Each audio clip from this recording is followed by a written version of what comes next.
Hi, everyone. We've got another podcast today. I'm on the podcast. Uh, Petar's on the podcast, and there's a guy called David. Um, you can't violate me in tweets anymore, mate. Anyway, this is episode number 38 of the KickCast, second episode of the new season. Thank you for joining us on this wonderful Thursday evening or on the live podcasting platforms. I'll first introduce myself. I'm Neil Simons, but more importantly, hello, Petar Petrov. How are you doing? Yeah, I'm very good. Very happy to be back on the KickCast and excited to preview round 2 of the A-League. And David Shilovsky. David, busy weekend at the grounds. So how did you find that? How was it nice to be back in the press boxes?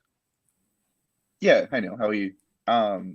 Great weekend at the grounds. Obviously, the Wanderers game wasn't as exciting with their 1-0 win over Perth, but amazing occasion on Saturday. I mean, just apart from the weather, the noise from the stands was amazing. Obviously, the new Allianz Stadium and the football was great as well. So really looking forward to round 2 as well. I'm sure we are all looking forward to round 2 of the season. And now, of course, you can leave all our questions below. Michael Thompson will be joining us in just a few moments. He's just coming back from wherever he is. It's pelting down in Melbourne today, so the commute time to work and from work has been very difficult for everyone. So that's completely understandable. But before we do that, we'll jump into the first match of the round tomorrow night. Brisbane Roar up against Melbourne City. Of course, City... both teams are actually undefeated. City coming off a 2-1 win over Western United last night. And of course, Brisbane with a 0-0 draw against MacArthur. So we'll just go into the ins and outs for this week. Brisbane Roar's team is unchanged from last week. Sorry, it actually is not unchanged. Jez Lofthouse has been promoted, whilst Henry Hoare is out injured. And that squad is Macklin Freak, Scott Neville, Jordan Courtney Perkins, Tom Aldred, Connor Chapman, Ramat Akbari, Riku Danzaki, Charlie Austin, Nikola Miliusnic, Jez Lofthouse, Jesse Daly, Josh Brindle South, Carla Armiento, Jack Hinger, Jordan Holmes, Jay O'Shea, Kai Truan, Joe Knowles, Cyrus Demi, and Louis Zabala. Melbourne City, I've also had a lot of changes this week with Arion Soleimani being promoted to City's matchday squad once again, with Rafael Borges Rodriguez out with national team duty. Kurgos Good also returns to the squad for Melbourne City. So leaving Tom Glover, Scott Galloway, Scott Jamison, Thomas Alarm, Matthew Leckie, Richard Van der Ven, David McLaren, Aidan O'Neill, Valon Barisha, Andrew DeBoot, Tarash Walker, Jordan Hall, Curtis Good, Marco Tilio, Callum Talbot, Luke Oresti, Matthew Sutton, Arion Soleimani, Karen Stokes, and Jordan Boss. This is a very interesting clash we have. Brisbane Roar have been obviously been bringing energized, the likes of Charlie Austin and also Carlo Armiento starring last week. Joe Knowles also put in a pretty good shift, I felt. Starting off with Petar, what do you make of the Brisbane Roar this season? And is this possibly a new era for those in the Queensland region? I think it depends on a lot of things. Firstly, how they set up throughout the season. We've seen that Moon likes to change a lot, and he's not afraid of doing it when something doesn't work. But I think if they want to go up the table and grow as a team and as a group, they have to settle in a slightly not say one formation, but in a style. They have settled their style of play. And I think what we saw against MacArthur was pretty good. They lacked the final touch. They lacked those really clear-cut chances. But I think when you have players like Charlie Austin and Jay O'Shea, and we saw Carlo Armiento, as you said, he was fantastic. So I think they will need some time, but I think the goals will come. So I'm not too worried about goal scoring, but I think against teams like City, they will have to show really defensive solidity as well. And that could be a problem throughout the season because, as we've seen, they have some pretty injury-prone defenders like Tom Aldred and Scott Neville who have struggled. Also, Connor Chapman's also pretty injury-prone, actually. So if they can keep the core of their strongest 11 is pretty strong, but I'm not sure if they have the right subs. So if they can keep their main players fit, I think they could be an outside shout for the 6, but I think maybe they don't have enough like outside of that top 11. David, your thoughts on this fixture? Obviously, Melbourne City getting the 2-1 win over Western United pretty convincingly, besides the first 15 minutes or so. What did you make of their performance against the reigning champions? Yeah, I think going into last week, people predicted, some people were predicting a pretty comfortable City win, but that didn't eventuate. I think they controlled most of the game, but they definitely weren't as sharp as they would have wanted to be. Obviously, their coach, as you know, Neil, losing his voice during the game and after the He press always conference. does. So It's nothing new, to be honest. nothing new, but I think that would happen at training this week as well. I think he's going to have them really primed for this game. I think, City, just if you look at their attacking talent against Brisbane's defense, like Petar mentioned, that the starting defense for Brisbane is pretty solid, but I think they've got little hope of keeping out City's, Andrew Naboo, Jamie McLaren, these guys. I think they're going to run riot. I think it's going to be really comfortable win for City, maybe in the 3-4-0 range, in my opinion. Yeah, I think that's pretty reasonable pretty reasonable assessment of the game, to be honest with you. Just wanted to talk about Melbourne City as a whole and the plethora of attacking talent they have. Florent Berengay is out until after the World Cup break. It's going to be interesting to see what happens. I know, Petar, you're very strong about your feelings towards Marco Tilio. For him, he had a chance last week to make it, I believe, 3-0. Didn't really capitalize on that chance. He got himself in the space, though, to create the chance. Do you feel as if he's going to find a hard time breaking in? And would you tinker with this lineup going into this week, or just keep it more of the same? Sadly, I'd say that I'd probably keep the lineup pretty similar. Maybe have like Curtis Good in if he's fit enough to play, because Jamison did well as a centre back, but he's not a centre defender. So I'd have Curtis Good if he's fit. But otherwise, I think that the lineup, like the guys did pretty well, so I wouldn't tinker too much. But one thing I wanted to mention about City and Tilio, last season he had some decent minutes in midfield, not only out wide.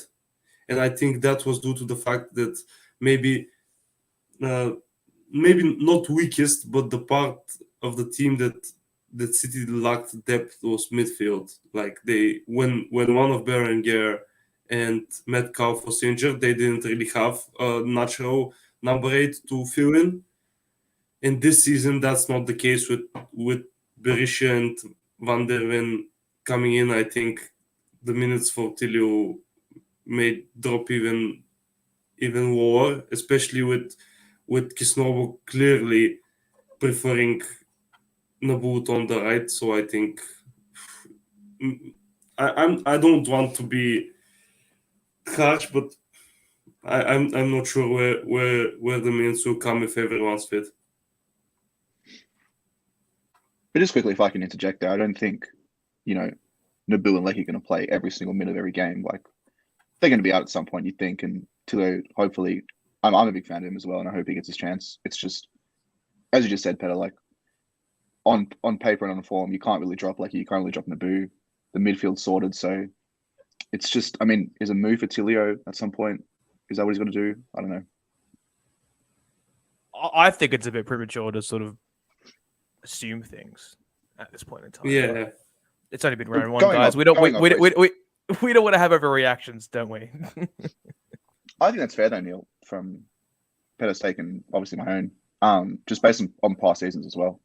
Oh yeah, for sure. I think he's not in that when everyone's fit. He's not in the 11. Maybe he needs to go somewhere where he is.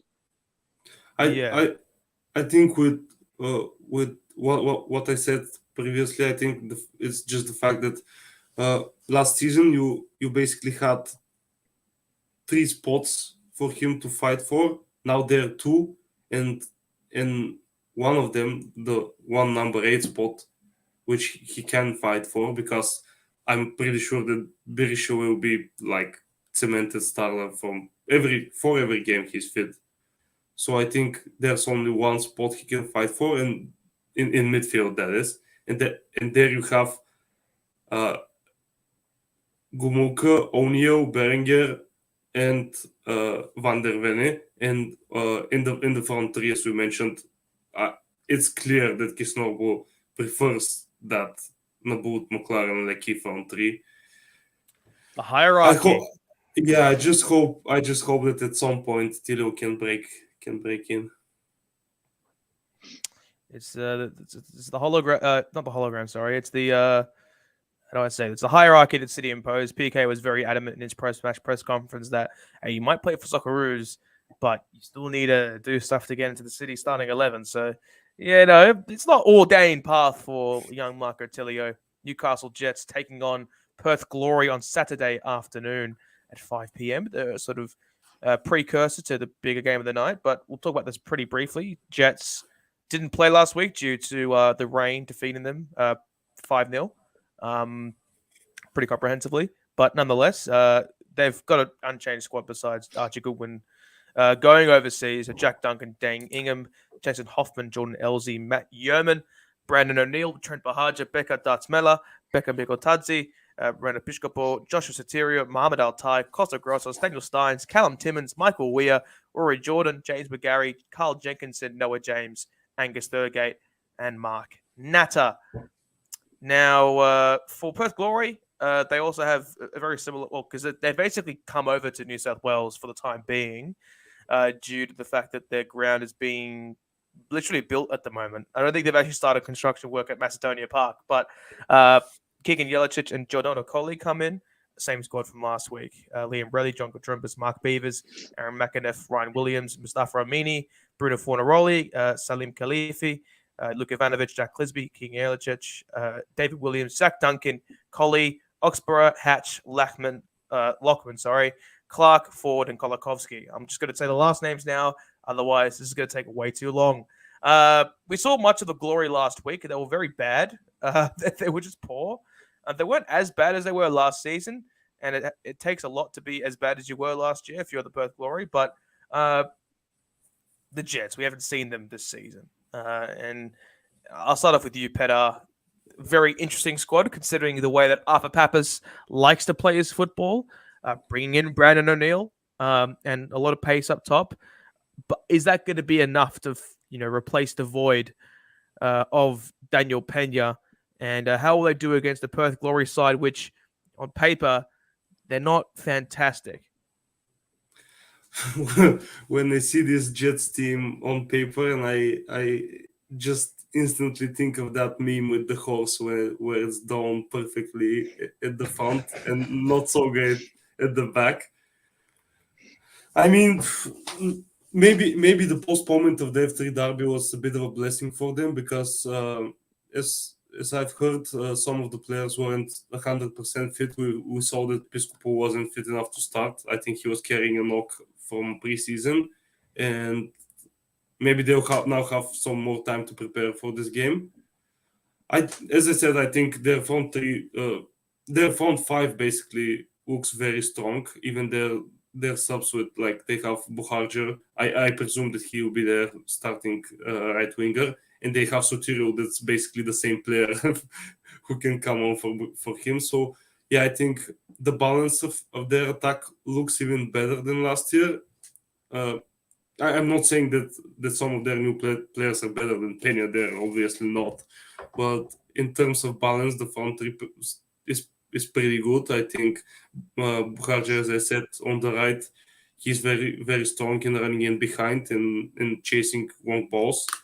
Becker, we know what he offers. And Piscopo, I think he'll carry the creative burden when he's fit, and he's very, very good in progressing the ball via dribbling or passing. So yeah, I'm excited to see them play. But as I said, the defense hasn't changed much. Jenkinson will definitely be an upgrade on the right. But if they play the high line Papas wanted to play last season, I think they could struggle again. And I'll bring in Michael Thompson, of course, part of Clutch Radio and many other places. And also my co-host on the MPL show, Victoria, which is back for next season, I think. Hopefully Clutch Radio renew us. Tomo, good evening. Oh, good evening. How are you doing? Evening, guys. Going well. Apologies about the delay. Gnarly weather in Melbourne at the moment. Driving home from work was a bit more of a challenge than what I was expecting, but good to be on. What are your thoughts on Perth Glory? Where do you want to start with Perth Glory? Spoke about this with Tommy Williams on Kickoff on a show back here in Melbourne a couple of weeks ago, and we sort of talked about where Perth is really going to play their best football this season. We know that they had a lot of issues last season, in particular, like the Daniel Sturridge stuff never really sort of came to real fruition for them.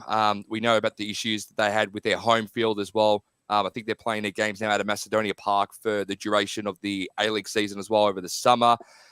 Really nothing too much to sort of look here for Zakovic's men this season. Yeah, I'm not the biggest fan of Perth Glory this season when it comes to their team. I just think with the way they're set up as well, I think they're sort of more walking at a development stage than anything else. I think this could be a development year for the Glory in the way they build up their young players. We've seen them play some really good football over the last couple of seasons, but I think for this year as well, Perth Glory fans can't expect too much from them in that regard. I just think maybe expect more of a development year for Glory and how they play their football this year. I think that's completely reasonable. I mean, obviously, we've seen the likes of, Stefan Kolikovsky, Salim Khalifi, Luke Kavanovic, Matt Hatch, and players like that move over. Mustafa Amini. They're very good in sort of the manner in which they present themselves, but do they really fit with Ruben Zakovic's type of football that he likes to play? I'm not so sure, to be honest. Yeah, exactly. Sorry. Yeah, so I think the problem is, what is the system that Zatkovic wants to play? Does anyone know? Like, they played...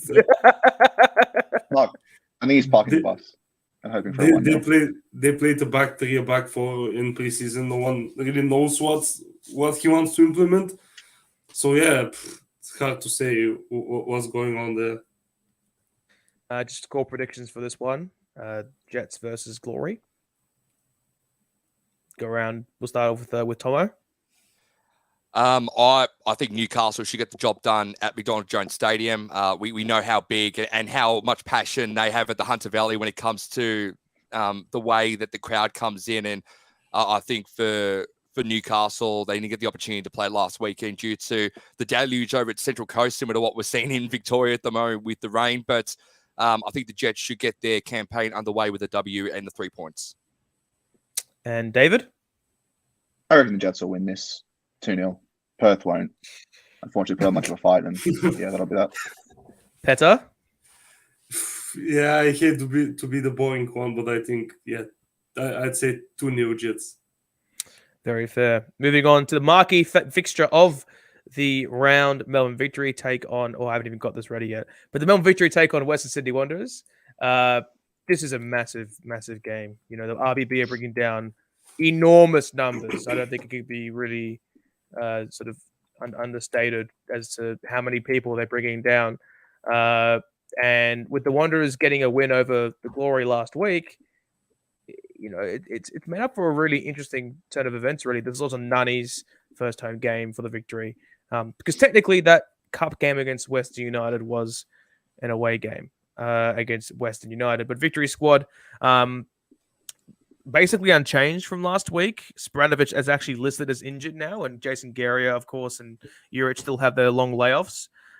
Acton, Cadet, Marksan, Broxham, Economides, Brillante, Falami, Barnett, Timotheu, Negro, Nani, D'Agostino, Izzo, Miranda, Brimmer, Konstantopoulos, Volupile, Smith, Brooks, and Wilson, all in the squad. And for Wanderers, both Bozanic and Yeni Ingabotto, I've definitely butchered that, return I guess they're making their debut for Western Sydney this weekend if they play. And their squad, of course, being Margush, Claire, Traore, Marcella, Marcelo, Najarain, Bozanic, Yengi, Ninkovic, Klipic, Tongic, Amalfatano, Wilmoring, Thomas, Carluccio, Nigaboto, Brandon Barella, Neuenhoff, Bonatig, and Zach Sapsford. Start off with Tomo once again. Victory bringing a massive contingent of fans in the North End. RBB smashing it as well in the away bay. It's set up for a tantalizing action of Saturday night football. What are your thoughts on Victory's performance last week against Sydney FC, in which they won 3-2? I thought Victory were really, really good. I actually looked back at it and I watched a bit of the highlights earlier today. And I can honestly say it's probably the best Big Blue derby I think I've witnessed in quite a long time. There was a lot of drama, a lot of theatre in the 90 minutes as well. And credit to Victory, they got it done very, very late too in the 83rd minutes. It's thoroughly entertaining. Sydney FC really came to fruition last weekend. And likewise, well, the Wanderers, I thought the Wanderers also brought probably some of their best football last week against Glory. They probably should have won maybe 2-0, 3-0. I thought they had more of the attacking over Glory in that one. But for Melbourne Victory in particular, I think Victory, they got the win away from home in front of a big crowd at Sydney FC. We know how loud the Cove can be. But I think coming home for their first home fixture of the new season, for Victory in particular, this is a big game for them. And they're going to really enjoy being at home again. Amy Park, hopefully it fills up on Saturday night as well. We get a big crowd there too. In regards to the RBB, I know one of my best mates is flying down from Sydney to Melbourne for that one too. So he'll be front and centre in the away bay for that one for the Wanderers. But I think Victory right now, they need to keep the momentum going of last season into this season too. The game last week was fantastic. And if they can continue what they did against Sydney FC, I think that they should hopefully get this victory here. But I wouldn't be surprised if the Wanderers bring their best as well. If they can bring similar to what we saw last week, then it'll be a very close one between both teams. David, you were there on Sunday to witness Western Sydney defeat the Glory. Did you see much from them in terms of their composition? I thought personally they were quite decent, but it was a very boring game, all things considered. Yeah, I think Wanderers have a lot of improvement in them, just based on, obviously, it's been well documented their past few seasons missing the finals. I think Tomo was pretty much spot on there. I think 1-0 was a bit flattering to Perth. It did take the Wanderers a while to kick into gear, but the second half they're a lot better. They could have scored 3, but I think Victory just looked a lot better. I mean, they were really good in the Big Blue. Nani, I think Popovich was saying he's nowhere near fit, which you could probably tell just by watching him as well. Nah, bro, I disagree. Sorry. He's absolutely Nani? Absolutely fit. Okay. He's absolutely fit. He's absolutely fit. He's had a 3-month preseason. He's of course he's fit. But yeah, I think he hasn't got legs though. He hasn't got legs. It's very clear that he hasn't got legs. I'm not sure about the legs part. I was looking at that video where they were singing in the dressing room. Yeah, man. Yeah. This guy has legs. We'll find out in about 3 minutes when this new documentary premieres. But anyway, anyway, continue, David. Sorry to interject. Yeah, so for me, all good. So for me, it's a Melbourne Victory. Melbourne Victory will take this one, just because they're further in their development than Wanderers are. So yeah, Victory home for me, and just on the Nani stuff, like it'll be great to see how many you guys get down at Amy Park. He's a huge signing. Just on the way he handled that, the kids invading the pitch. I've been really impressed with him in press conferences and stuff. So yeah, hopefully get to be crowded down at Amy Park. He's being wheeled out as much as we can, and obviously you can catch that documentary at 7:30 on the Keep Up platforms. Have to promote our game as best as we can. Score predictions for this one. We'll start off with whoever wants to start off, I guess. I'll go 3-1 victory. Go on. Sorry, Petar. 3-1 victory for me. Yeah, I'll say 1-0 victory. Oh, okay. I'm going to go 2-1 victory. Very, very fair. The Wellington Phoenix are back in action. They were back in action last week. It was actually a 1-1 draw against Adelaide United due to a late Ben Halloran goal. And obviously the controversial red card to Jan Saas has been unfortunate for them. But hey, we could go over that for as long as we could. He's out for 3 matches, but I don't think it's a 3-match suspension. That's just my opinion. Anyway, the Phoenix, relatively unchanged squad besides obviously Jan Saas being out of the squad. They haven't promoted anyone into the squad, so I assume that this is just who they're going to have. So Sermon, Wooten, Ugarkovic, Payne, Barbarouses, Old, Zawada, Krayev, your boy Petar, Moragas, Pennington, Elliott, Wayne, Sutton, Sale, Laws, Lewis, Van Huttem, and Alex Poulsen. For the Mariners, of course, this is their first match for this season. Garen Cole out with international duty, as well as Netalios Triantis, who's also with the young Socceroos. So Aquilina, Kaltak, Nisbet, Ballard, Silvera, Cummings, Nicololo, Steele, Ruru, Kalechi, John, Farrell, Vukovic, Rus, Windas, Souza, Kisevsky, Bayless, Dorjok, Ayongo, and Tulio, with Sasha Kisevsky and James Bayless promoted to the squad for this week. We'll start off with David here. Now, we saw a bit from the Phoenix. They were pretty lackadaisical, to all things considered, in that first half. Second half, with 10 men, they actually performed much better, with Ben Wayne getting the go-ahead. Are you confident about the Knicks this season at all? And I'll talk about Krayev in more depth with Petar, but what did you make of, I guess, the Phoenix in their first round? Yeah, got to confess, I haven't actually watched the whole game. Just caught the highlights and read the match report. But I think overall, in a more broad sense for Wellington, I think they can expect a lot, their fans, this year. Got a couple of new additions, and I think even last year they maybe it's had unlucky with the way they finished the season. Obviously, we know about the disruptions with COVID and stuff like that. But I think, for this game specifically, I think they'll win. I think Mariners not having a game last week will count against them. And yeah, with Wellington's new recruits like Krayev, they're looking good, I think. Petar, Krayev, his first game last week. What did you make of his performance? Wasn't that great, I guess. Yeah, just on the red card first. I'm not sure that red card was controversial at all. No, I'm also talking about the 3-match suspension part. I think the 3-match ban is pretty contentious myself. Yeah, I agree.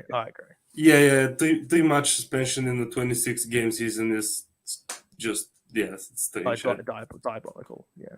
Diabolical. But was it a Krayev? Yeah, on Krayev, I think it was like he wasn't great, wasn't particularly poor, but with a red card in the 27th minute or something like that. Yeah, 25th. Yeah, they didn't get as much of the ball that they would expect normally. So I think he'll grow with time. He'll probably need a few more games. Before he came to Wellington, he didn't play regularly for almost a season in Denmark due to contract dispute, but I think I expect him to be one of their best players by his side. And as David said, I think maybe they'll get the better of Central Coast this week. I think also the inclusion of Clayton Lewis will be really, really important for them, because I expect Lewis and Ugakovic to be a really good double pivot for Wellington. I think they have all the tools needed to control midfield, a midfield by their own. So I'm really looking forward for this game. Sadly, Garank won't be there. Yeah, that's a bit sad. And I guess, Tomo, your thoughts on the Mariners? Of course, Jason Cummings was on the bench last week due to a shoulder complaint. How do you rate their chances against a pretty well-ordained Phoenix side away from home? I'm looking forward to seeing how this Mariners lineup really shapes up against Wellington. I want to echo the sentiments of what Petar and even Dan said as well in regards to Wellington too. Just really quickly, it's good to see them back playing in front of their home faithful at Sky Stadium last weekend too. I know that the Breakers in the NBL got the opportunity to play their first home game against the Jack Jumpers. Not Jack Jump. Yeah, it was Jack Jumpers, and they ended up winning at Spark Arena too, which was good to see. But for the Mariners, looking forward to seeing what Nick Montgomery's team is too. Again, a very younger looking team as well. The Mariners, for me, I've always loved watching them play. They've become sort of like my second or third favorite team, just because you don't know what to expect from them. They sometimes they start off really well, the season's really well. Sometimes they'll start really poorly. We know what they did a couple of seasons ago when they played really, really well and were about one game away from the grand final itself. But for the Mariners, this could be a tough ask too. Wellington, they get the opportunity to not play one, but get to play their second home game in round 2 as well at home too. And I think this could be a tough road trip for the Mariners. I know they were looking forward to playing at Gosford last week, but didn't get the opportunity to. But I think Wellington, it might be a bit of a tough ask for the Mariners this weekend too. I think for Wellington, they'll take a lot of learnings from the game against Adelaide. I thought Adelaide were a lot better than what Wellington were for most of the game. But I think what they'll look at, what Tally will take away from the game against Adelaide might come undone for the Mariners come this weekend. And score predictions, I guess, starting off with yourself. I'm going to go Wellington to win. I'm going to go 1-0 Wellington. Petar. Yeah, I just want to mention that maybe the fact that this Mariners side is really, really young and don't have a lot of A-League experience. The fact that they'll travel to Wellington for the first time, basically, most of them, will be a factor as well. So that will be interesting to see how they react. I'll say 2-0 Wellington. And David. Yeah, I think it'll be Wellington will win this one 1-0. Can I just give a really quick shout out to Matt Simon? We saw last week. He had his retirement ceremony or whatever at the postponed game.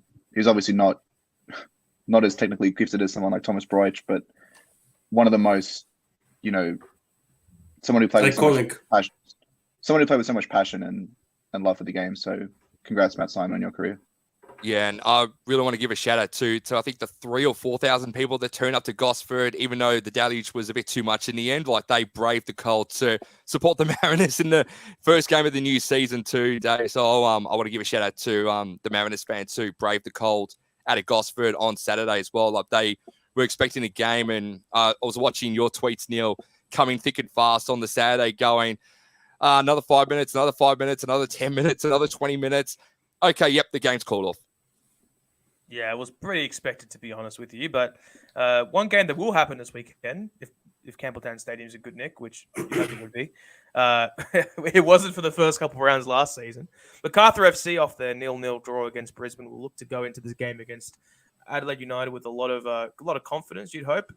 They've obviously got some fresh recruits now which have been added to the squad, namely being, I believe, the Jordan striker, Bahana Arabuli. I don't know. I think they need him, considering Anthony Carter's performance at the weekend. No disrespect. Love him. But, Victorian boy, got to respect that. But, hey, look, he didn't play well. He missed a sitter and nearly had a concussion. So not the greatest day for him. But the squad for MacArthur FC, Kurto, McGing, Uskov, Aspropodomides, Vujitsa, Bacchus, De Silva, Davia, Azani, Rose, Alassane Torre, Suman, Miller, Momomwa, Holman, Carter, Drew, Noon, Skataras, and Arabuli with Mario. Mario Williams is also out as well. For Adelaide United, Delianov, Van der Sarg, Warland, Dorigo, Kito, Isaias, Ibusuki, Clough, Goodwin, Barr, Blackwood, Lopez, Halloran, Juande, Jovanovic, Popovic, Gauchi, Kasimovic, Torre, Irankunda, and that's a lot of itches in one matchday squad. I did not even realize that. So more of the same from Adelaide United. I heard echo there for a bit, but more of the same from the Reds. Petar, your thoughts on this MacArthur team? Australia Cup champions, very poor against Brisbane, it must be said. And that double pivot is not good. They needed Kieran Bacchus, and he wasn't there. And obviously they tried to go with, I believe, Skatadas, and it was De Silva. Didn't really work out. Sorry? Yeah, De Silva, yeah. Yeah, it was didn't work out at all. It has to be said, really. I'm not sure why Bacchus didn't start, actually. Not sure if he wasn't. No, he didn't start. No, I think Bacchus should start this week. Yeah. Yeah, same. I don't know why he didn't, but he should definitely be up from the first minute if he's fit. I think, as I said way before the first game in the opening round, that 4-3-3 with basically two number 10s playing as 8s is pretty cool when you play against weaker oppositions that sit back. But against A-League teams, it's really hard to find the balance there, especially when your wingers don't always track back. And I think in his post-match press conference, Dwight York even mentioned the fact that Arzani was subbed off just because he wasn't tracking back every time he needed to. So I think the game against Adelaide will be very, very entertaining because you have basically two transition-heavy teams, and we can see a lot of action there, I think. David, I guess your impression about Adelaide United, they weren't that great, but they left it late as they usually do. But Goodwood not starting, Halloran getting that late goal is a positive for them. Do you like Zach Clough as a number 10? They have a lot of selection conundrums as well with the likes of Musa Torre and Iran Kunda also back in the squad this week. Iran Kunda coming back from his ridiculous time at the Olyroos. Yeah, I think you. Sorry, Joey's. Point there, Neil. My apologies. The Joey's. Made a good point that Viet's definitely got some. He's got to figure out his best 11. I think Clough's a decent option at 10. Obviously, Goodwin's going to be starting eventually. I'm not sure is it. Obviously, had that injury. I'm not sure where he's at exactly, but I think a lot to come from Adelaide. I've got them fourth on my ladder prediction. They didn't show anywhere near their quality on Sunday afternoon, whenever it was. Ben Halloran got the equalizer, and I think in the end, despite playing against 10 men, they did deserve to get a point at least out of that game. And yeah, I think MacArthur were, as everyone sort of touched on, poor against Brisbane.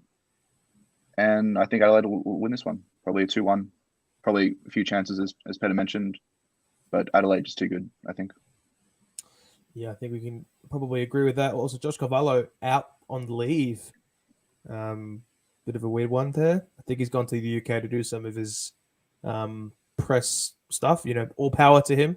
Fair enough. Yeah. I mean, I think that's great. But, hopefully it doesn't affect his football too much because we'd like to see him on the park. Maybe he wasn't meant to be in the squad this week. Who knows? But I think he's also an asset for Adelaide in that midfield spot if they want to use him because you're quite thin besides Isaias, Dorigo, and One Day. So, hey, that's just my thoughts. I don't know. But, I guess we'll go through the predictions. Tomo, we'll start off with you. I think Adelaide will probably get the job done here. MacArthur played some really boring football last week against Brisbane. I think I flicked off after, the 50th minute of that game too.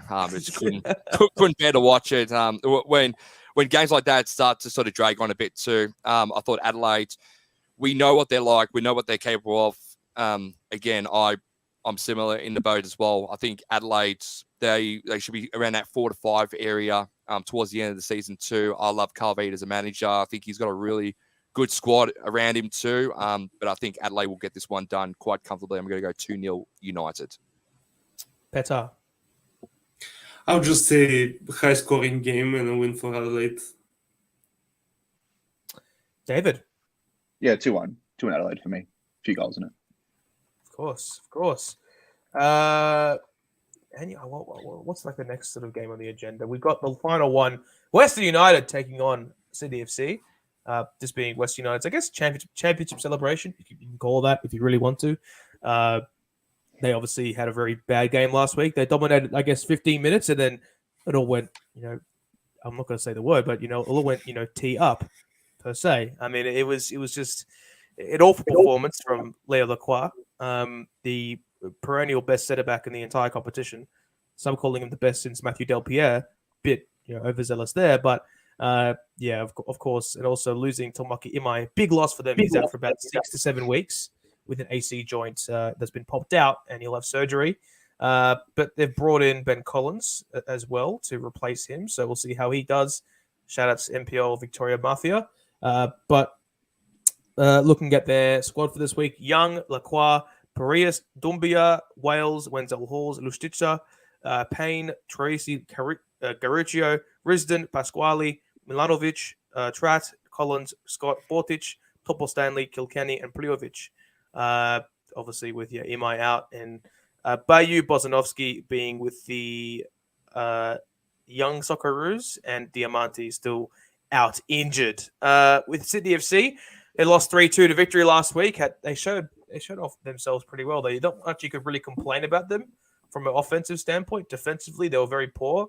And I guess this reflects in their starting lineup. Well, their lineup for this week is many players have come out and come in. Big changes. Redmayne, Donachie, O'Toole, Rattray, Lafontre, Lolly, Mack, Wood, Yazbek, Caceres, Caballo, Hewitt, Bell, Parsons, Burgess, Grant, Holman, Kasharsky, Bratton, Gerwood, Reich, and Aaron Gerd. That means Connor O'Toole, Corey Holman, Jaden Kasharsky, and Jake Gerwood, Reich come into the squad, with Alex Wilkinson out with an injury and Adrian Sekicic out for young Socceroos duty. Now, that's a big loss for Sydney FC, and Jack Rodwell, of course, still injured. And we'll start off with Sydney FC, I guess. David, you were there on Saturday as well for that big blue. The lack of Wilkinson and Sekicic is going to hurt them this week. Who replaces them? Well, Segicic obviously isn't a starter, so at least in my opinion, Well, he's the first option off the bench, it seems. Sure, so. sure. Well, Kasharsky is, I think, a 9 more than a winger. So I believe, correct me if I'm wrong, Twitter, but I think he'll come on for Lafondra possibly. Alfie's been really struggling, unfortunately, back into last year, and he was pretty awful on Saturday night.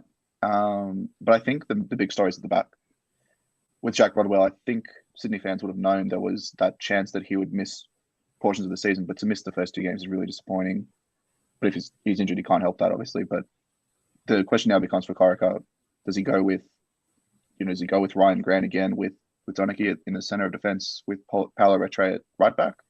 Or does Aaron Gerd come in just for a straight swap with Wilco? I think the latter is what I would do, because Aaron Gerd is, while he's very young and very raw, he's a center back, whereas Ryan Grant, you lose his defensive and offensive qualities as a right back if you put in Paulo Rattray. I'm not a big fan of him. That's not really a secret, I don't think. So I think as long as Aaron Gerd plays, Sydney will be more comfortable at the back. But Segicic, yeah, that's a loss as well. But I think obviously Sydney's big problem is at the back right now. Oh, sorry, I was on mute for a second. I guess, Tomo, your thoughts on Western United specifically. Poor last week. It didn't really get the squad selection right, you'd have to say, and Prijovic is back in as well. I forgot to mention that. How important is Alexander Prijovic to Aloisi ball? Prijovic is, he's very, very important to how they sort of set up as well. We saw how good he was last season, and him coming back into the team is probably the best key for him as well, especially at home against Sydney FC. I think for Prijovic to come in too, he can be sort of that lone striker if they need to as well up front. We know exactly what he can do when he gets into a little bit of space as well. I do want to mention too that Tomiki Imai is out for suffered the shoulder injury too in that game against Melbourne City too. So he'll be out, I think, for about 6 to 8 weeks, I think I read on social media. So that's a bit of a blow for John Aloisi. But it's more about premiership hangover than anything else for Western United. They got to get it right this weekend against Sydney FC. And I think they can get it right, but it's going to be a tough task. But the squad right now, they need to bounce back in a big way. They'll take a lot of learnings from the way Melbourne City were able to really attack on the opening night as well in that game on Friday night. But if Western United can get back to their best from last season against a team like Sydney FC, who really want to push hard and push far this season, then I think they've got to really get it done this weekend. And we'll go with this final score predictions. Bit of a quick pod, by the way, this week. There's not much other news besides the A-League men, which is a bit interesting. I don't know. There's been like nothing besides Joey's and stuff. But the predictions will go around the panel. We'll start off with Tomo. I would love to say Western United to win, but something tells me that both teams might shed a point. So I'm going to go 1-1 draw. Petar. I was really impressed with Sydney in the first half of last week's Big Blue, but with all the defenders out, I think they could have problems, especially if Prijovic is fit to start.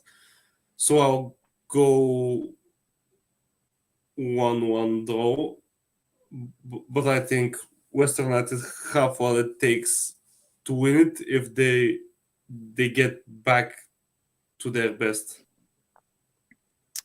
And David.